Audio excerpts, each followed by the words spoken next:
Assalamualaikum warahmatullahi wabarakatuh.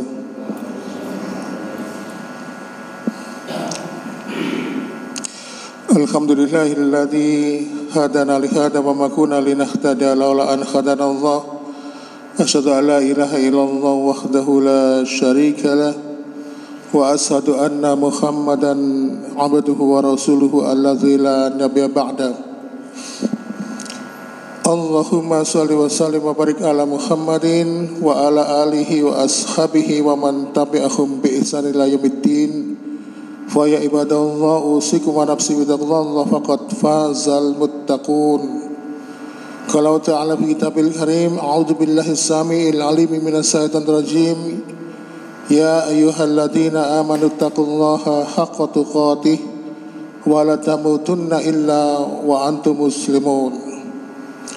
Alhamdulillah, senantiasa kita bersyukur kepada Allah Subhanahu wa taala karena senantiasa Allah memberikan kekuatan kepada kita untuk bisa istiqomah menjalankan ketaatan, menjalankan kewajiban ibadah kepada Allah Subhanahu wa taala.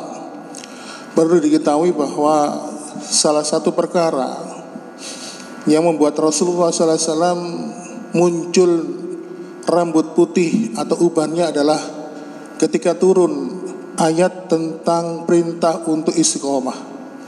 Disebutkan di dalam surat Hud, ya, ketika Allah mengatakan beristiqomahlah kamu kepada Rabbmu dalam agama ini. Sehingga saking beratnya perkara istiqomah ini sampai Rasulullah itu muncul rambut putihnya, ubannya. Oleh karena itu ma'asyiral muslimin, fenomena manusia di akhir zaman ini kata Rasulullah adalah dengan istiqomah. Makanya salah satu tanda dekatnya hari kiamat itu Rasulullah banyak memberikan sinyalemen bahwa nanti di akhir zaman itu banyak orang itu pagi beriman, ya, sore atau menjelang malam dia sudah berganti keyakinan. Malam orang itu berpegang teguh kepada talinya Allah, pagi harinya dia sudah menyimpang. Dan ini sering kita melihat bagaimana ketika dulu dia masih usia remaja, masuk pondok pesantren, mempunyai gelar profesor, doktor, bahkan dipanggil kiai, tetapi ketika diuji oleh Allah, diberikan jabatan, diberikan kedudukan yang baik di masyarakat, akhirnya tidak bisa istiqomah memegang nilai-nilai itu. Oleh karena itu istiqomah ini adalah salah satu hal yang oleh para ulama harus kita mohon kepada Allah. Di antara 6 permohonan utama yang harus kita mohon kepada Allah, yaitu di antaranya adalah kita diberikan contoh oleh para ulama untuk meminta surga, kemudian minta ampunan kepada Allah, kemudian meminta hidayah, kemudian minta istiqomah, kemudian minta dihindarkan dari fitnah, dan minta agar ketika kita meninggal dunia dalam keadaan husnul khatimah. 6 permintaan ini harus kita minta terlebih dahulu. Di antaranya adalah minta agar istiqomah. Sebelum kita minta diberikan anak yang soleh, sebelum kita diberikan jodoh, sebelum kita minta diberikan rezeki. Dan insya Allah bila Allah mengizinkan, kita akan membahas 6 permintaan yang harus kita minta terlebih dahulu kepada Allah Subhanahu wa taala. Baiklah ma'asyiral muslimin, sesuai dengan tema yang sudah disebar oleh panitia tentang tak ingin menyesal. Penyesalan itu biasanya ada di ujungnya. Makanya kalau kita melihat cerita-cerita sinetron, ya, tidak ada obat untuk penyesalan, Pak.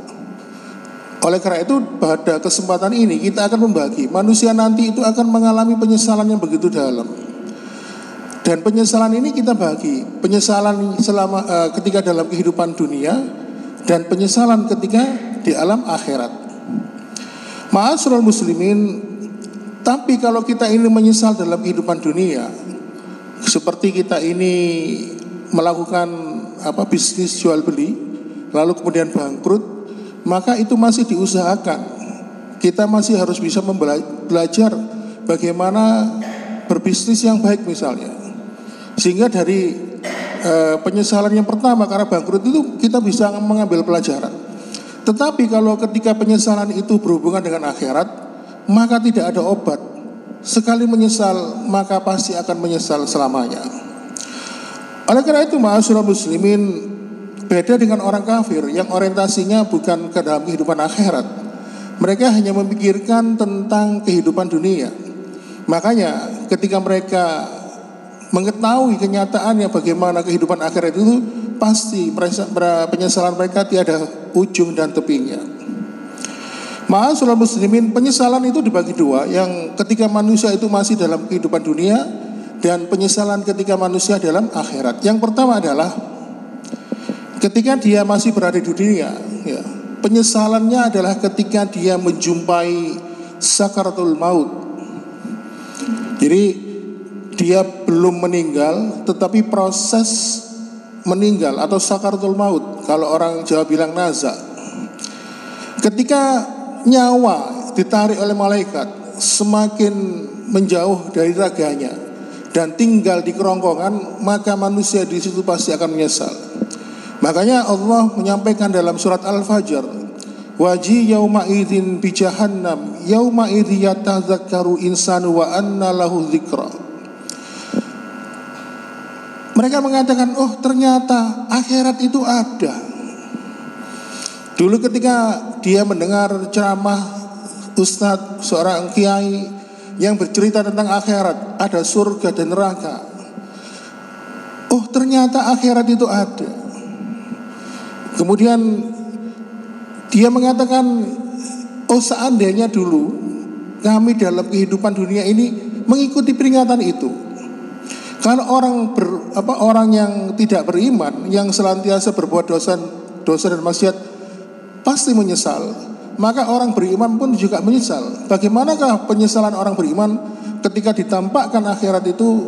Yaitu ketika dia merasa menyesal, kenapa dia tidak menambah ibadah-ibadahnya, kenapa tidak menambah tahajudnya, kenapa dia tidak memperlama sujudnya di hadapan Allah Subhanahu wa taala. Kalau orang yang berdosa, yang bermaksiat, pasti menyesal. Oleh karena itu ma'asyiral muslimin wa sumratal mu'minin rahimakumullah, seperti ketika Fir'aun, ya, menyesal sehingga akhirnya apa? Ketika dia ditenggelamkan di sebuah lautan, Fir'aun pun baru menyesal ketika nyawanya berada di ujung kerongkongannya. Kalau gitu aku mengikuti Tuhannya Musa saja. Tetapi penyesalan itu tidak dapat dinilai oleh Allah. Karena apa? Karena sudah melalui proses peringatan. Makanya sakaratul maut yang berujung pada kematian itu, maka kematian itu merupakan tanda dibenarkannya orang dalam hidupnya. Sebaliknya dia mendapatkan hidayah, atau sebaliknya dia didustakan. Makanya Rasulullah SAW menjadikan ujung kematian seorang mukmin itu atau seorang manusia itu sebagai penilaian bagaimana hidupnya. Sehingga Rasul mengatakan, inna a'malu bil khawatim, segala amal itu tergantung dari akhirnya. Walaupun ada orang dia dikenal sebagai seorang pendosa, ahli maksiat, tapi bisa saja meninggal dalam keadaan husnul khatimah, yang dimana karena sebelum dia meninggal dia bertaubat kepada Allah Subhanahu wa taala dengan taubatan nasuha, sehingga akhirnya Allah pun mewafatkan dia dalam keadaan husnul khatimah. Sedangkan sebaliknya yang kita khawatirkan, kita yang biasa beramal ibadah kepada Allah, ya, mungkin merasa diri kita ini dekat kepada Allah, merasa kita ini mungkin lebih mulia di hadapan manusia dibandingkan manusia lainnya. Justru karena sifat jumawah hati kita, bisa jadi yang akhirnya menggelincirkan kita jatuh dalam keadaan su'ul khatimah. Makanya dalam sebuah riwayat Imam Bukhari, Rasulullah SAW menyampaikan sebuah sabdanya, fa inna ahadukum la ya'malu bi amalin ahlil jannah hatta yakuna bainahu wa bainaha ila dhira'un fayasbiqu alaihi alkitab fayamalu bi amali ahlin nar hatta yadkhuluha. Ada di antara kalian yang melakukan amalan penduduk surga sampai antara dirinya dengan surga itu tinggal sejengkal, Pak. Tetapi catatan takdirnya mendahuluinya, dan kebetulan di akhir kehidupannya dia melakukan amalan-amalan penduduk neraka, maka Allah pun memasukkannya ke dalam neraka. Fa inna ahadukum la ya'malu bi amalin ahlin nar hatta yakuna bainahu wa bainaha illa dhira'un fayasbiqu 'alal kitab fayamalu bi amalil halil jannah hatta yadkhuluha. Sebaliknya di antara kalian, ya, ada di antara kalian yang senantiasa melakukan amalan-amalan penduduk neraka. Kemudian catatan takdirnya mendahului dirinya, ya. Lalu kemudian di akhir kehidupannya, ternyata dia kok melakukan amalan-amalan penduduk surga, maka Allah pun memasukkannya ke dalam surga. Inilah ma'asyiral muslimin, Allah menilai amalan manusia di ujung kehidupannya.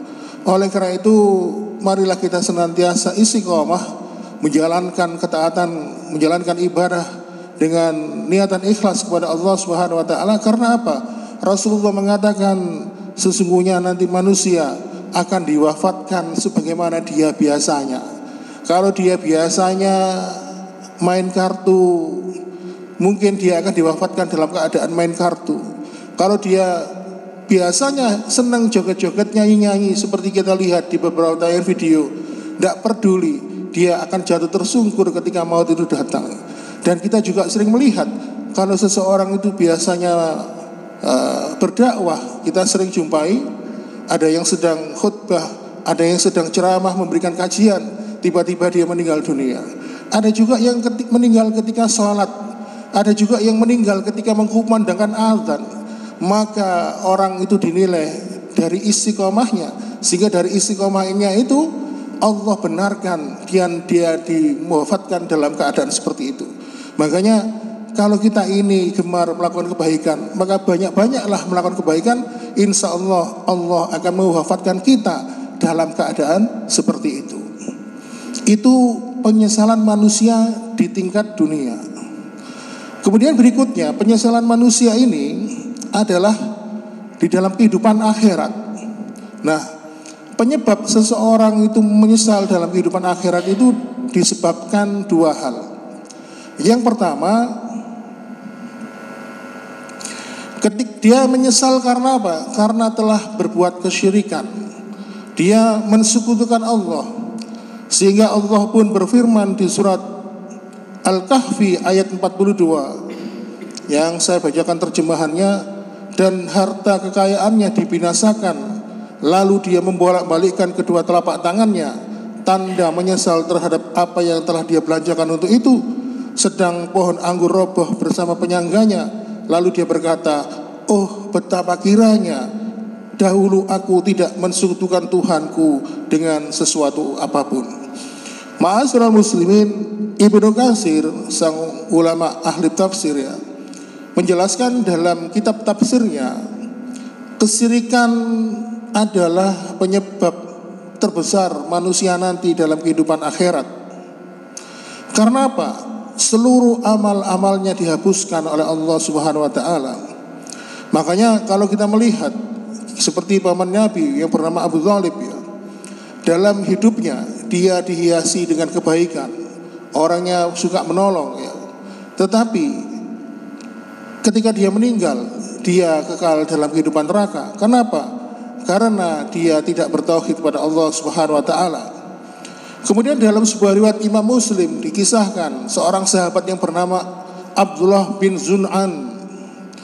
Abdullah bin Zun'an ini seorang sahabat yang mempunyai kemuliaan akhlak yang luar biasa. Sampai ketika Abdullah bin Zun'an ini meninggal, para sahabat itu banyak yang kasak kusuk. Akhirnya salah satu di antara mereka datang kepada Ibunda Aisyah. Nuhun sewu Ibunda Aisyah, tolong jenengan tanyakan kepada Rasulullah bagaimana statusnya Abdullah bin Zun'an ini. Lalu kemudian tidak lama kemudian Ibunda Aisyah datang ke hadapan Rasulullah SAW menyampaikan pertanyaan para sahabat. Ya Rasul, para sahabat bertanya kepadaku, minta tolong kepadaku untuk menanyakan kepada engkau, bagaimanakah statusnya Abdullah bin Zun'an? Rasulullah pun menjawab pendek, kana finnar, tempatnya di neraka. Lu kok bisa? Padahal Abdullah bin Zun'an ini seorang sahabat, ya, yang suka nolong sahabat yang lain. Rasulullah itu sering kan, ketika kedatangan seorang tamu, Rasul mengatakan kepada para sahabat, siapa di antara kalian yang ingin menjamu tamuku ini? Saya, Rasul. Abdullah bin Sunan mesti ngangkat tangan duluan. Terus siapa yang mempunyai kelebihan makanan? Kebetulan tamuku ini sedang kelaparan. Oh, saya. Mesti Abdullah bin Sunan itu orang pertama yang senantiasa memberikan jamuan. Sehingga citra dari Abdullah bin Sunan ini di para sahabat itu baik. Bahkan saking dia ingin memuliakan tamu di rumahnya, seperti peralatan makan, ya, tempat tidur, kamar tamunya itu semua disendirikan, Pak. Khusus untuk tamu, khusus untuk keluarga. Ketika ada salah satu keluarganya yang mengetahui kalau dia menggunakan alat keperluan untuk tamu digunakan untuk pribadi, Abdullah bin Sunan itu marah. Lalu kenapa Abdullah bin Sunan ini ketika meninggal, kata Rasulullah, dia tempatnya di neraka? Ternyata Abdullah bin Sunan ini, Pak, ketika berdoa, dia berdoa kepada Allah Subhanahu wa taala, tetapi di ujung doanya itu dia juga menyeru kepada selain Allah, kepada Lata, Uzza, Mana dan sebagainya. Padahal Rasulullah SAW sudah menyampaikan, mengingatkan kepada Abdullah bin Sunan, kalau engkau meminta kepada Allah, hanya mintalah kepada Allah, jangan pernah meminta kepada yang lain. Tetapi Abdullah bin Sunan, dia tetap melakukan kebiasaannya.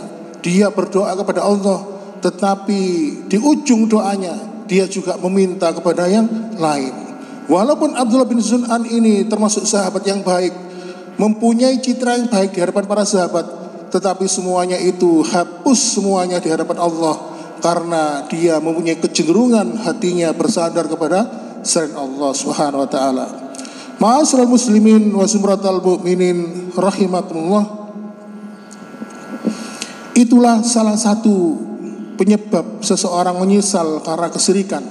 Dan perlu diketahui, ketika nanti di dunia banyak orang itu beramal soleh, pulang ke kampung akhirat membawa banyak amalan pahala, maka seluruh amalan pahala itu bisa hangus apabila dia tanpa sengaja melakukan satu dosa kesyirikan. Oleh karena itu, ma'asyiral muslimin, di akhir zaman ini, Pak, fitnah yang melanda umat ini bukan perbuatan bid'ah, bukan perbuatan seperti memperbanyak harta, tetapi Rasulullah mengatakan perbuatan yang menjadikan manusia ini di akhir zaman mengalami fitnah adalah karena fenomena kesyirikan. Karena Rasulullah SAW dalam sebuah riwayat Imam Muslim bersabda, wa ma antum fi syirki illa kasyaratil baida fi jildi saril aswadi. Sesungguhnya perumpamaan seperti kalian yang jatuh dalam kesyirikan itu seperti perumpamaan kambing hitam yang kemudian di tubuh kambing hitam itu ada satu garis putih seret gitu. Kan kita sering lihat ya, ada kambing hitam legam tapi di bulunya itu ada satu putih yang seret gitu ya, satu garis gitu. Maka Rasulullah mengatakan, maka garis putih yang melintang itu adalah umatku yang selamat dari fitnah kesyirikan.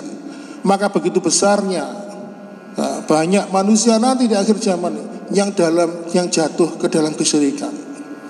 Makanya kalau kita melihat fenomena-fenomena ini, sebabnya apa?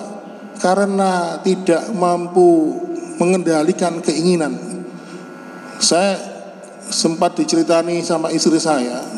Istri saya kan punya teman nyalek, cerita ke aku, mari teko Jogja, aku mari melakukan ritual, kepengin jadi anggota DPR. Karena ingin jadi anggota DPR, sehingga akhirnya dia datang ke Jogja melakukan ritual dengan harapan apa? Keinginannya terwujud. Atau mungkin gara-gara saingan perdagangan, kenapa dagangannya kok sepi, yang di sana laris. Akhirnya dia tergoda, Pak. Jadi salah satu fitnah kesyirikan ini, mereka tidak menyadari. Mereka itu menyangka itu adalah perbuatan yang dikategorikan sebagai wasilah, sebagai jalan, mencari jalan untuk mencapai tujuannya. Padahal kesyirikan ini begitu besar, ya. Karena apa? Yang berbuat dosa di sini adalah hatinya. Orang berbuat syirik itu, yang berbuat dosa itu hatinya, keyakinannya. Karena apa? dia hatinya bersandar kepada selain Allah Subhanahu wa taala.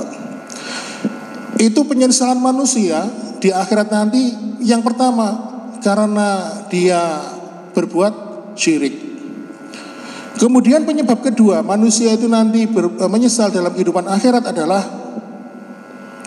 karena mereka dulunya dalam kehidupan dunia mereka tidak mau mengikuti Rasulullah Muhammad sallallahu alaihi wasallam. Makanya urusan iman ini kata kepada Rasulullah itu bukan urusan yang remeh dan temeh, tetapi perkara besar dalam kehidupan agama kita. Kalau syirik tadi Pak merusak prinsip syahadat tauhid asyhadu alla ilaha illallah, maka kalau tidak mengikuti Rasul merusak syahadat yang kedua. Prinsipnya apa? Kita mengakui Rasulullah sebagai utusan Allah. Di dalam surat Al-Furqan ayat 27, nanti manusia itu dikumpulkan di padang mahsyar. Maka di antara mereka yang paling menyesal adalah bukan mereka yang dulunya berbuat zina, bukan dulunya mereka yang suka berjudi, bukan mereka yang dulunya membunuh, bukan dulunya mereka yang mencuri, tetapi yang paling menyesal di antara mereka adalah mereka yang tidak mau mengikuti Rasul. Sehingga Allah pun menyampaikan dalam surat Al-Furqan ayat 27, dan ingatlah ketika di hari itu orang-orang zalim menggigit jari-jari mereka, sampai digambarkan oleh Allah menggigit jari, itu sebagai bentuk respon penyesalan mereka. Lalu mereka mengatakan, ya laitani takhadu ma'ar rasul sabila. Oh seandainya aku dulu dalam kehidupan dunia mengambil jalan bersama Rasulullah. Kenapa tidak mengikuti Rasul itu bisa menimbulkan penyesalan di akhirat? Karena jalan keselamatan di akhirat itu adalah salah satunya ketika dalam kehidupan dunia dia senantiasa mengikuti Rasulullah Muhammad SAW. Makanya Allah perintahkan kepada kita dalam kehidupan dunia ini untuk mengikuti Rasulullah. Ma'asyiral muslimin wa zumratal mu'minin rahimakumullah. Dan yang jadi masalah itu adalah ketika dapat perintah dari Allah untuk mencintai Rasulullah, tetapi di satu sisi kita ini belum pernah berjumpa dengan beliau, belum pernah berinteraksi dengan beliau, belum pernah bermajelis dengan beliau. Beda dengan para sahabat, setiap hari pagi siang malam bertemu dengan Rasul. Setiap kali Rasulullah memberikan kajian, memberikan tausiah, mereka mendengarkan. Bahkan mereka bisa terpesona dengan wajahnya Rasulullah yang memancarkan cahaya keimanan. Bahkan para sahabat pun bisa melihat langsung bagaimana wahyu dari Allah itu turun. Bahkan banyak para sahabat itu yang bisa menjadi pelaku, di mana Allah menurunkan sebuah ayat dalam Al-Quran. Kalau mereka mencintai Rasulullah SAW, maka pantaslah. Sedangkan kita, yang jarak kita dengan Rasulullah itu jaraknya 1400 tahun, tentu kita pasti akan sulit.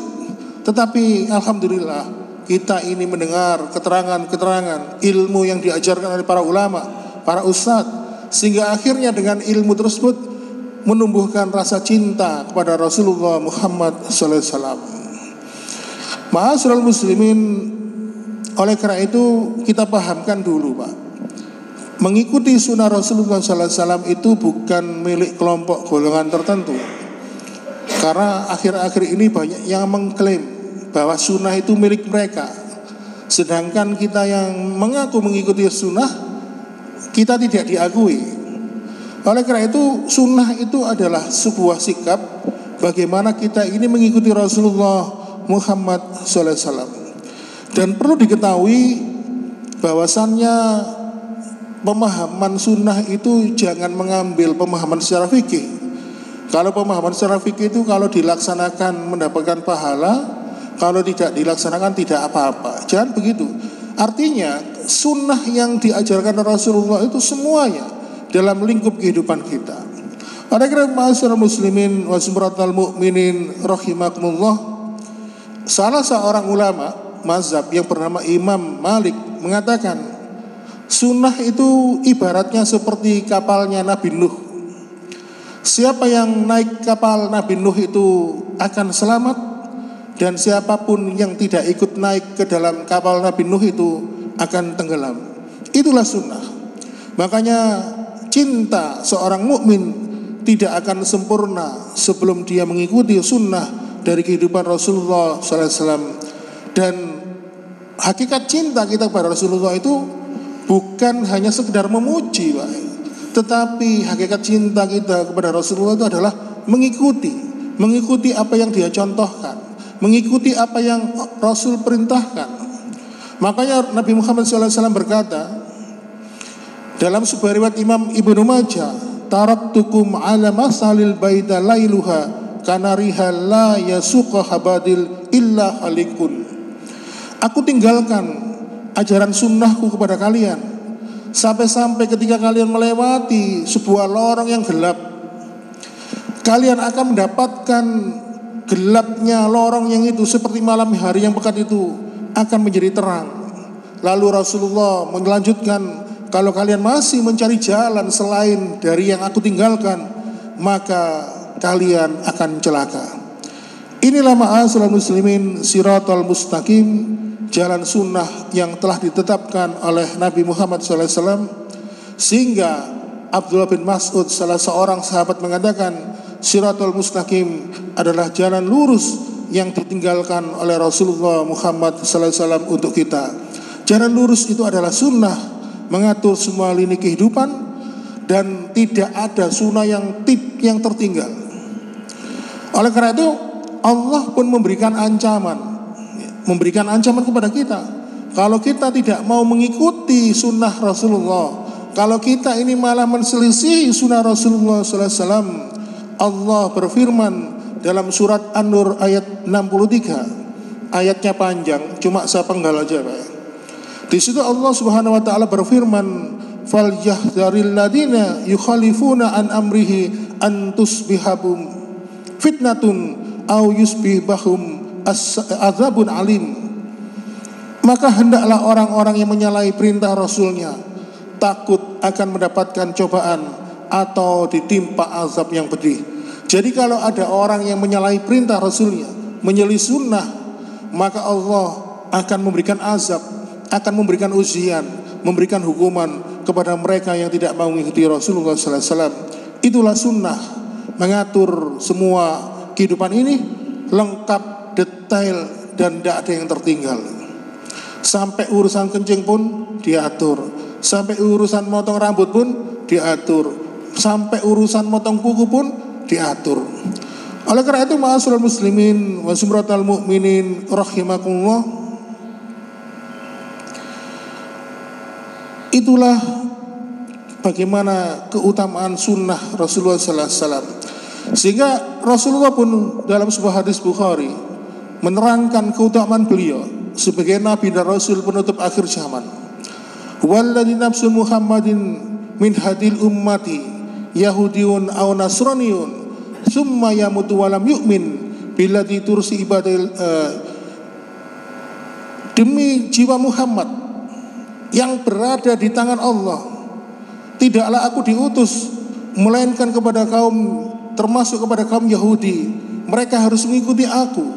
Summa yamutu walam yu'min, apabila mereka mati dalam keadaan tidak mengikuti apa yang aku bawa, artinya tidak mengikuti tugas kerasulan Muhammad SAW, maka tempat tinggal mereka nanti adalah di neraka. Jadi yang dinamakan umat Muhammad itu adalah umat yang hidup di eranya Nabi Muhammad, walaupun orang itu agamanya bukan Islam, walaupun orang itu Nasara, Yahudi, dan agama-agama lain, mereka umatnya Nabi Muhammad. Cuma mereka tidak mengikuti Rasul, tetapi kita dikehendaki oleh Allah mengikuti Rasulullah SAW. Makanya ketika kita mengikuti Rasulullah, sama saja kita ini bertauhid, mengikuti agamanya Allah. Dan Allah pun memberikan peringatan dalam surat Ali Imran ayat 85, wa may yabtaghi ghairil islami dina fala yuqbal minhu wa huwa fil akhirati minal khasirin. Barang siapa yang dulu dalam kehidupan dunia mencari agama selain daripada Islam, fala yuqbala minhu, maka Allah tidak akan pernah menerima agama itu. wa huwa fil akhirati minal khasirin, dan di akhirat nanti dia digolongkan sebagai orang-orang yang rugi. Makanya Pak, ketika kita ini lahir dalam keadaan beriman, berislam, kemudian kita lahir dari rahim seorang ibu yang mengenal Allah, lalu kemudian kita diberikan hidayah dan petunjuk oleh Allah, dan akhirnya kita pun diwafatkan dalam agama ini, masih menggenggam iman dan takwa dalam hati kita, maka sungguh kita harus bersyukur kepada Allah Subhanahu wa taala. Artinya apa? Kita dikehendaki oleh Allah sebagai hamba-hamba yang mendapatkan petunjuk. Oleh karena itu, Allah tidak ingin kita nanti dalam kehidupan akhirat menyesal sedalam-dalamnya. Kita lihat mungkin di sekitaran kita ada orang yang lahir dari rahim seorang ibu yang tidak pernah mengenal Allah.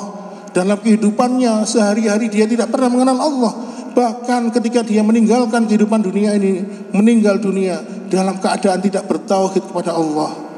Maka kita tidak pernah milih kita dulu lahir dari rahimnya siapa. Kita dulu tidak pernah milih kita nanti akan jadi anaknya siapa. Kita dulu tidak pernah milih saya nanti agamanya apa. Tetapi Allah sudah menetapkan untuk kita bahwasannya kita ditakdirkan oleh Allah lahir dalam keadaan Islam dari orang tua yang beragama Islam, ketika hidup di dunia memeluk agama Islam, dan insya Allah semoga nanti ketika di akhir kehidupan Allah memberikan kita hidayah, diberikan kekuatan memeluk agama Islam ini. Itulah jalan keselamatan yang Allah kehendaki untuk kita. Dan di setiap mimbar Jumat para khatib menyampaikan, ya ayyuhalladzina amanu taqullaha haqqa tuqati wa la tamutunna illa wa antum muslimun. Hai orang-orang yang beriman, hendaklah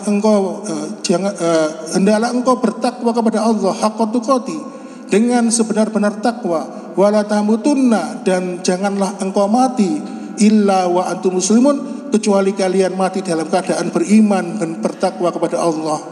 Di sini Allah tidak mempermasalahkan matinya. Mau mati usia tua, monggo. Mati di usia muda juga bisa. Mati di usia remaja juga bisa. Mati karena sakit bisa. Mati karena kesetrum listrik bisa. Mati karena kecelakaan bisa.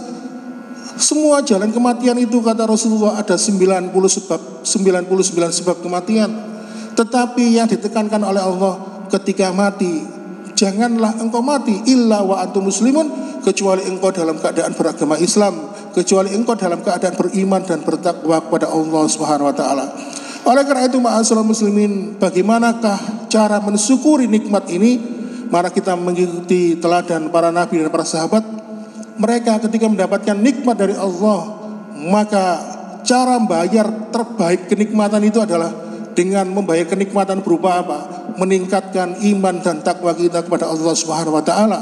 Mungkin dengan cara yang simpel, kita melaksanakan perintah Allah, melaksanakan perintah Rasulullah, dan menjauhi semua larangan dan yang dilarang oleh Allah dan Rasulnya.